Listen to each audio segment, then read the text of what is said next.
Hello survivors and welcome to another Walking Dead Road to Survival video, and in this video we're going to be taking a first look at Gold Mythic Sweetie Princess, who is going to be coming to the game as an event fighter. More information on how that event will actually work in the future, but visually we have had a little bit of a sneak peek at Sweetie Princess already because she is in the background of Mercer's art, so we could kind of see her back. She is also referenced in his kit because he gets some bonuses if she is in the team when he is in the team as well. And she is going to be an attack team character by the looks of things. Her damage roll looks like that, but visually she looks really cool. If you see the shield, it is actually one half of the skull is with pink hair, which is her hair, and I didn't actually notice it in my teaser video, but the other half has a mohawk, so effectively it is you know, one half her, one half Mercer, which is kind of cool. Like Valentine's character kind of style. Will there be a Valentine's event character? Would it be this one? We'll have to wait and see. Now, like I said, on the left-hand side, we see the art in a bit more detail. Looks really cool. If you didn't see my teaser already, definitely worth checking out. If you can see the actual upgrades on the stats and stuff like that, level 1,440, limit break 3. She has 39,685 attack, 20,284 defense, and 28,220 HP. She is going to be a fast character. It looked like she potentially could be strong, but she's going to be fast. Of the damage roll, a Gold Mythic, of course, and she's going to be joining the Commonwealth Allegiance. Now, first we're going to check out the Adrenaline Rush, and I will say the actual terminology they're using in here is very confusing, so I'll try and break it down. Adrenaline Rush is called Love and Pain. The recharge rate is 66 AP, deal 600 damage to an enemy. If that enemy is of a role other than tank, you attack them for 500% damage. If a Protector Mercer teammate is alive, they and this fighter get 150% attack for 2 turns. So I'm going to try and break this down and translate this because this doesn't even feel like English at the moment. First, you're going to deal 600% damage. That's going to be a given. If the enemy is not a tank, you will also attack them, which is going to have the potential to crit for 500% damage. So if they're a medic, you'll hit them for 600% damage on a deal damage. Then you would attack them for 500% on an attack, which can also proc weapons, so on and so forth, that are on attack weapons, mods, so on and so forth. Now, if Protector Mercer is in the team and is alive, he will get 150% attack boost, but so will Princess. They and this just doesn't sound right, but it will be an 150% attack boost potentially for Mercer, who is already crazy. You rush with Sweetie Princess first, Mercer afterwards, and it is going to be absolute obliteration. It isn't even going to be close. Now, do remember that with Mercer's rush, he does get a bonus where he does a maim hit if Sweetie Princess is in the team, and it's based off his attack stat. So he will obviously get a big boost of that because it will take into account this attack buff as well. Okay, so here we are off of turn 1, and we are going to attack one of the enemies. Well, we're going to focus someone who is not a tank so we can show the double hit. I'll focus Nora up the top. We shouldn't take her out. She's got a lot of HP and bonus HP, so we'll be able to see roughly how much damage we're going to do, but also just how the hits are going to work. First, the deal damage will come in. Then an extra hit will come in that should be attack based. So it'll be the first one, which will be deal damage, is 600%. Then the second damage is 500%. So you saw it was slightly less damage, but the second bit of damage can crit. Now, you've probably already seen it. She has got a specialist skill, which will mean she can get massively amplified damage if the character I'm attacking does have a controlled debilitating status effect on them. Let's just test it out when they've got a debilitating status on them instead. Okay, so this time around, you can see that Nora is now dazed. This is obviously a debilitating status effect. I'll do the 600% deal damage first, then I'll do the 500% attack, which can obviously crit. The first hit's going to come in. Before it did 44k, now it's going to do 85, and the second one, I think, did 41, and now it's going to do 78. There is obviously some variance in the attack in terms of how it works, but massively amplified damage if the character has a debilitating status effect. Generally worth it when it comes to actually hitting those attacks. Now, the only downside of this Adrenaline Rush is one part of it is going to do deal damage and the other part is going to attack with crit potential. So it's going to be difficult for you to really decide how you're going to build the combat mods. I would probably say building as high attack stat as possible is the best idea. So attack set will probably be the best way to go. but using a crit multiplier in the auxiliary slot, because there isn't actually that many options anyway, so that if you do hit the crit with this Adrenaline Rush, at least it will crit harder. We'll look at the upgrades though here. You can see at grade 2, you get an AP cost reduction to 66. That's nice and early. So originally it's going to be 75, very expensive, but that's just one copy requirement. At grade 4, you get an upgrade where if the enemy is of the role other than tank, attack them for 300% damage. At Limit Break 1, you get an upgrade where if Protector Mercer teammate is alive, this fighter also gets 150% attack for 2 turns. So initially, it would be just Sweetie Princess who gets the buff of 150% attack. But afterwards, it would be Mercer would get that one as well by the looks of things. At Limit Break 3, it gets an additional 200% damage to each damaging effect. So it looks like the targeted damage will go from 400% up to 600% deal damage. And then the roll damage, if the character is not a tank, will go from 300% up to 500%. This is honestly really important to get to LB3. That's a lot of damage output. You would probably try and focus someone who wasn't a tank to do as much damage as possible here. And yeah, I think that's pretty much the ideal, is to get this character to LB3 to do as much damage as possible. They are a damage roll character, so only the second hit in that Adrenaline Rush against a non-tank would get the bonus from their damage roll passive with plus 20% attack. So you want to try and utilize that as much as possible. An extra 200% damage on that particular hit is very important, but even the first hit, debilitating stasis effects on them as well, lots of multipliers. Definitely want to get that attack stat up as high as possible as well. Limit Break 3 is going to give you the best opportunity to get as much damage out as possible. That's pretty much as simple as that. By the looks of things on the Adrenaline Rush of Sweetie Princess, which actually doesn't look too bad, especially if you're targeting someone who is not a tank. You should be able to do very high damage. It will come down to the build of the character, the weapon. You can amplify the damage quite drastically, but it should be quite nice indeed, especially in combination with that specialist skill, which we will look at later on in the video. So yeah, quite a nice Adrenaline Rush. Nice start for this character. Now, before she does her Adrenaline Rush, of course, Princess will be doing her signature move, and it is called Paired Brawlers. It has an initial cooldown of turn 1, cooldown of 2 turns, number of uses unlimited. If a Protector Mercer teammate is alive, stun and daze an enemy for 2 turns, attack the enemy for 400% damage. This fighter gets 100% taunt resistance for the rest of combat. So this is actually quite interesting. Obviously, if Mercy's in the team, she's going to stun the character, which stops weapons from proccing, which is quite important for the next part, but also dazes the character. So if they do resist the stun, they could be dazed, not going to be able to use their first turn signature moves. It's nice. The attack the enemy for 400% damage can crit. Against a stun target, it will never proc weapons on the 3rd slot. So if they've got stun on defense or something like that, that's never going to happen, which is obviously very nice. The taunt resistance for the rest of combat is a very big bonus. It's going to be a minimum of 60% when coming up against control role characters, but generally speaking, there aren't as many control role characters on defense, but there is a lot of taunt around at the moment, and this is going to be very nice. You can get this off on turn 1. She is of the damage roll, though. This is the problem, and there are some pre-fight taunts in RTS at the moment where you can go into the fight pre-taunted, which is a problem. You'd have to get this signature move off to get the resistance. Otherwise, you're just going to be still taunted. It's pretty much as simple as that. You might still have to use a taunt resist mod in some cases, which is a bit of a shame. But obviously, once this taunt resist is up, you're going to be as infallible as you possibly could against taunt. Even though, you know, you're not absolutely infallible because of those control rolls. But yeah, it looks pretty decent. We'll see what kind of amplifiers you can get. Remember, you can get the attack amplifiers from the specialist skill again. But now it looks like you're more leaning into crit set mods rather than attack set mods, because this can crit. And yeah, you want to try and get as much damage out of Princess as you can. And there aren't too many characters that can hit crits on their signature moves and rushes when they have this particular specialist skill. Okay, so here we are off of turn 1, and we have got Mercer in the team, so we are going to get that stun. What's doubly important about that stun is going to be it happens before the damage, so it will proc that specialist skill, so you can target anyone on the defense team. I don't have to go for the character with the daze on them already.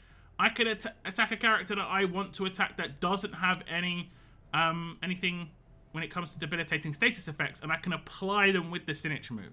I'll do the signature move here. You can see the stun has come in, and then it hits for a massive 154k. This is because it crit, obviously, against a target with debilitating status effects.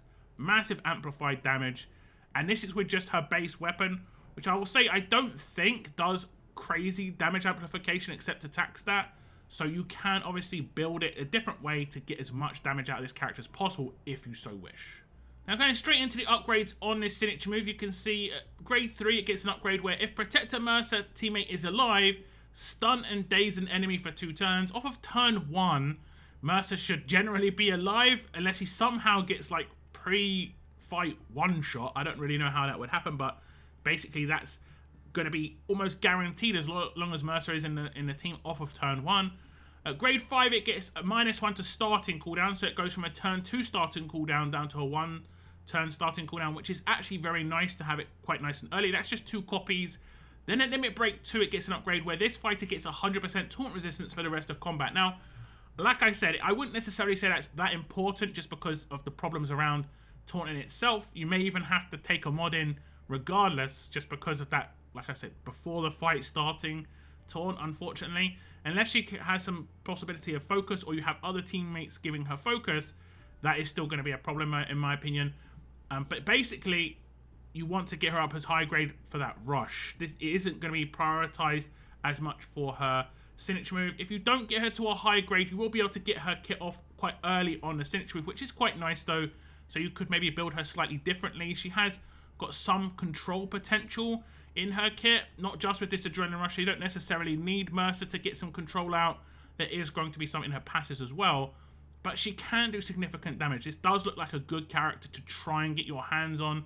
If she is in an accessible event, you should definitely try and focus on getting this character. One of the more powerful characters we've seen in recent times, even if it is yet another fast character, which is, like I say, quite hilarious. But when it comes to the signature move, it is nice. It can hit extremely hard too.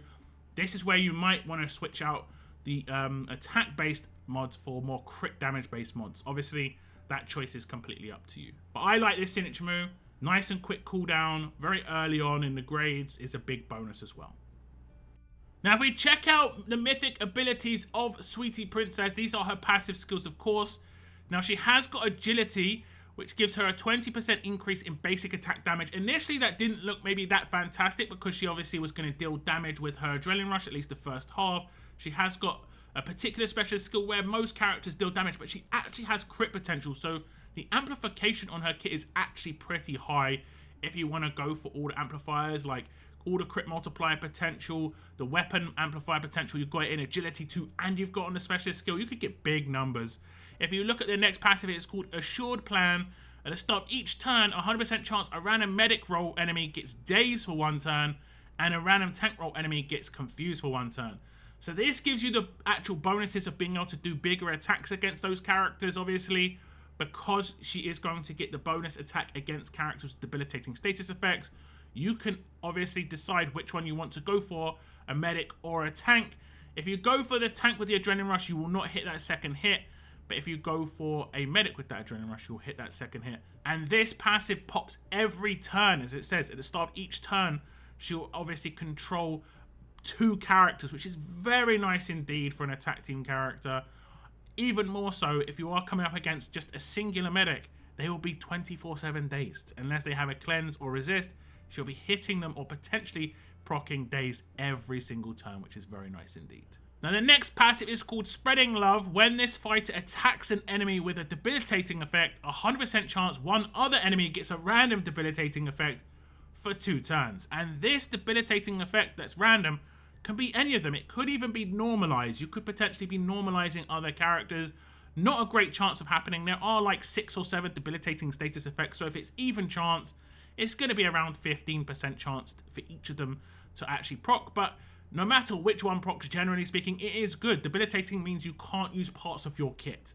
So you're looking at Confuse, not being able to actually direct your attacks. Taunt, you have to attack potentially Princess. Normalize, you can't use your specialist skill, so on and so forth. So basically it's very good no matter what it is and whoever it lands on. There are just slightly better ones than other ones. If it does normalize a particular character, that's nice. It means you could take them out that turn with no like repercussions, for, you know, effectively. Like someone who's got like an Outlast could just get 1 shot and they're out for the fight, which is very nice.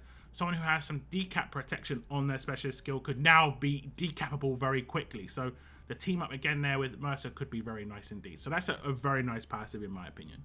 Now her last passive is called Bodily Harm. When taking out a target, this fighter gets 50% attack for each dead enemy for 2 turns.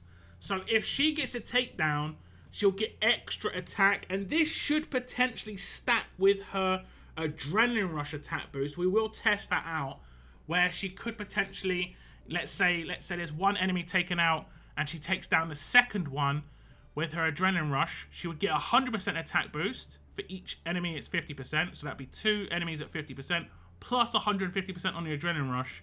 She could be just sitting there with crazy attacks, so when it comes to her next turn, not many people are going to be in a good way there. And it's going to last for 2 turns as well, so if she did manage to take someone out with her signature move, she'd be boosting her Adrenaline Rush damage. Like I say, very nice potential when it comes to her damage output on that Adrenaline Rush. And, like I said, all those other amplifiers are going to come in. Suddenly that Adrenaline Rush should hit very, very hard indeed. So as you can see, we're going to start the fight, and we have Confused a tank in Angel, and we have Dazed a medic in Nor. This is pretty much what we did last time, and it is very nice indeed. I'm going to try and take out Angel with my signature move. We should do quite a nice boosted damage. As you can see, we are going to get a 50% attack boost. Right now, we've got plus 50% attack. I'll use the Adrenaline Rush of her now. We'll do 2 hits against this character. Let's have a little look. Do they stack together?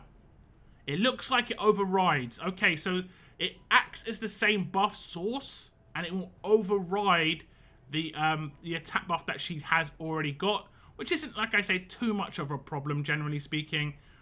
When we take down more enemies, like for instance, we take down this enemy, if we take down another one, then we'd have 150% attack just off that actual takedown, because of how it works when it comes to 50% per already down teammates, which is obviously pretty nice at actually finishing off the fight. So Sweetie Princess is just going to get stronger as the fight goes on. Like I say, I think that's actually pretty nice. Now, obviously, it would have been much nicer if those buffs stacked together, but it is what it is. If we look at the upgrades on her passives, you can see at grade 1, she gets the first half of Assured Plan. At the start of each turn, 50% chance a random medic roll enemy gets dazed for 1 turn, and a random tank roll enemy gets confused for 1 turn. At grade 2, she gets the first half of Agility, where she gets 10% increase in basic attack damage. At grade 3, she gets the second half of Assured Plan, making a 100% chance a tank will get confused and a medic will get dazed at the beginning of every turn. Moving on to grades 4 and 5, you can see at grade 4, she gets the first half of Spreading Love. When this fighter attacks an enemy with a debilitating effect, 50% chance one other enemy gets a random debilitating effect for 2 turns. Then at grade 5, we have the first half of Bodily Harm. When taking down a target, this fighter gets 20% attack for each dead enemy for 2 turns. This is going to be a guaranteed buff, even at grade 5, but it just will get more amplified at Limit Break 3. And double checking those Limit Break upgrades, you can see at Limit Break 1, it gets the second half of Agility, when you're going to get 20% increase in basic attack damage. This is going to be very nice because it actually will work with all parts of her kit, and her Adrenaline Rush if you target a non-tank. If you look at LB2 upgrade, it'll be Spreading Love 2, where it'll be a 100% chance one other enemy gets a random debilitating status effect when Sweetie Princess attacks any character with a debilitating status effect. And you should be focusing those characters anyway to proc her specialist skill. Now at Limit Break 3, she gets the second half of Body Harm. When taking out a target, this fighter gets a further 30% attack, which would obviously be 50% attack for each dead enemy for 2 turns. It's, like I said, a little bit of a disappointment that doesn't stack with the Adrenaline Rush buff, because they are different sources. You would assume they would, like specialist skills plus, these buffs do generally stack together, but it is what it is. There's not much we can do about it. She generally is always going to have bigger attack stats, especially if she's taking out enemies later on into the fight, getting that Adrenaline Rush off later on into the fight. Like I said, I think that's just going to speed up how fights end if you have got Sweetie Princess in the team. And she is getting pretty decent amplifiers already on her kit with Agility, with the specialist skill, with the combat mods that will generally be good to do crit multipliers and stuff. And this is just going to further increase that damage potential. So I think it's obviously good for Princess. She has got some nice usability. There's no bonuses for Princess though on her kit for having Mercer in the team, except for the signature move, if I'm right. I could be wrong. Maybe Adrenaline Rush actually had... Oh, the Adrenaline Rush did. She and Mercer, yeah, the wording there was terrible. It isn't as heavy as what Mercer gets. Mercer gets massive boosts if you have Princess in the team. So there's definitely some team-up potential between these two characters, in my opinion. But yeah, very nice passives on Sweetie Princess. Let's go check out that specialist skill. Now, we've seen it in action throughout the fight, and it is pretty nice specialist skill. It's Cutthroat 2. Whenever this fighter deals damage to a fighter that is under the effect of a debilitating status, they will deal 100% extra damage. Now, if you're not sure what a debilitating status effect is, you can click on an enemy, and her specialist skill will light up if the character has a debilitating status effect.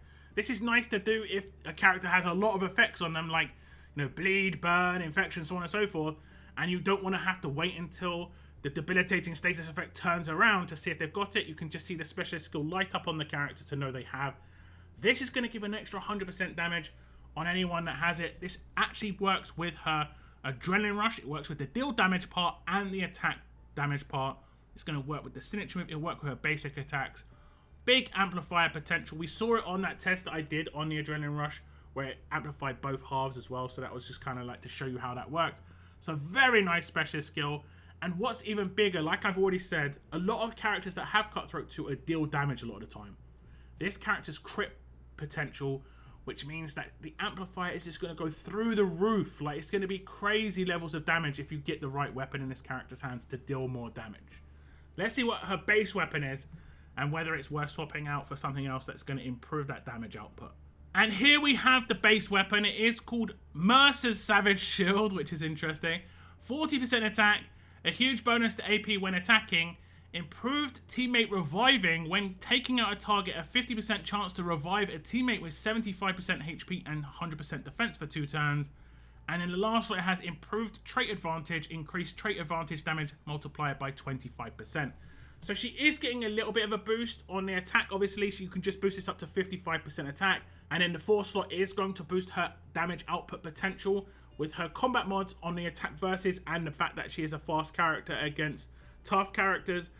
But the 3rd slot is not boosting her attack potential, but the revive is nice. I would go ahead and say that if she's in a team with Mercer, you do not need that revive because Mercer has lots of revive potential. Whereas if you aren't in a team with Mercer, maybe you do need that revive potential unless you have someone else in the team that can also do revives. You know, if you've got Zachary and Sweetie Princess in the same team, you don't need revives so much, you need damage more. So you can just switch it out for a weapon that would actually do more targeted damage. Now, Princess is fast, and I talk about this a lot, but that faction assault weapon could slot right into her hands very nicely indeed. It will give her big damage amplifier. She'll bypass defense rating. It would work very nice in her hands. Now, Princess is more of a actual event character, and if it is a long event, like a month-long event, you have enough time to grind out faction assault to get your hands on that weapon for when you generally will get Princess LB3 if you haven't got that weapon already. Definitely would recommend it in general, but with Princess, it looks very, very nice indeed. So that's just the first look at Gold Mythic Sweetie Princess, and she looks very interesting when it comes to the damage output. Very high damage potential in my opinion, especially if you gear her weapon correctly. That, like I said, that faction assault weapon should be really nice. The biggest disappointment with Princess that I think a lot of people are going to have, I have too, is that it's another fast character on an event. We have had like 5 in a row now, I think. 4 or 5. Mirabelle, Dwight, Richards, Princess. I think there was another one, Carol. You know, that's a lot of fast characters in a row. And honestly, tough characters aren't that big a deal on defense teams. Especially not anymore because we've got so many fast characters. But in general, a lot of the time it isn't tough right now. But if tough come around in the future, I guess they're going to be in trouble. But there's a lot of fast characters that are getting thrown out in events. It would be nice to at least mix up those traits from time to time. But do tell me your thoughts in general about Sweetie Princess. I know the fast trait thing can maybe be a bit of a distraction. But her kit, what do you think about it? What do you think about her as an event character? Let me know in the comments down below. I want to thank you very much for tuning in. And as always, keep on surviving, guys. Keep on surviving.